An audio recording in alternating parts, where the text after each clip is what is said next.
నమస్కారం. Happy independence day. Independence తరఫున ఈరోజు పాలకూర పకోడీ ఎలా తయారు చేద్దాం చూద్దాం రండి.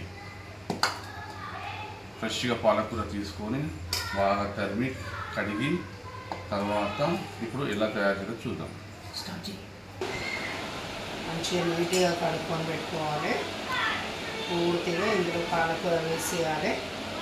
కట్ చేసిన పాలకూర మనం తీసుకునే ఇంగ్రీడియంట్స్ ఇవన్నీ ఇందులో కలిపేసేయాలి. ఉప్పు కొద్దిగా తక్కువ తీసుకోవాలి, ఎందుకంటే ఆల్రెడీ పాలకూరలో ఉప్పు ఉంటుంది కాబట్టి ఉప్పు కొంచెం తక్కువ తీసుకోవాలి. ఫస్ట్ మనం ఇది పాలకూర మొత్తం మిక్స్ అయ్యేటట్టు కలపాలి, ఎందుకంటే ఆల్రెడీ పాలకూరలో వాటర్ ఉంటుంది కాబట్టి మన పిండి ఇందులో కలిసిపోతుంది. కొద్దిగా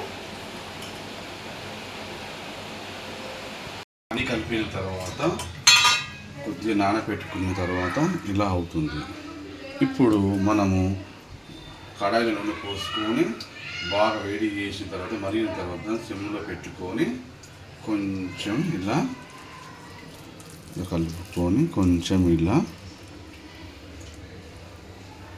కొంచెం ఇలా స్లోలీ వేసుకుంటే పకోడీ అనేది విడివిడి వేసుకుంటే నిదానంగా అలా బాగుంటుంది.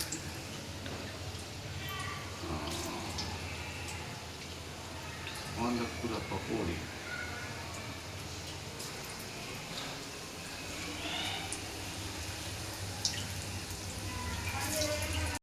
తర్వాత లోపల బాగా మరగాలి. మరిగిన తర్వాత లోపల పిండి అనేది కొంచెం బాయిల్ కావాలి. బాగా బాయిల్ అయిన తర్వాత ఇప్పుడు మనం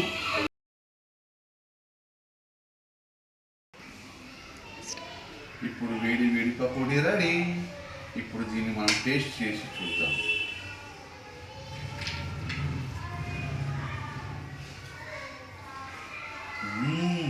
కర్ర బాగుంది. విత్ ఆనియన్ తోటి తింటే ఇంకా చాలా బాగుంటుంది. చూడండి, పకోడీ ఎలా చేసుకోవాలో చూపించాం కదా. ఇది పిల్లలకు కానీ పెద్దలకు కానీ ఎవరైనా తినచ్చండి. అన్నంలో కానీ ఎందులోనైనా తినచ్చు. ఓకే ఫ్రెండ్స్, తీసుకోండి, తినండి మీరు కూడా.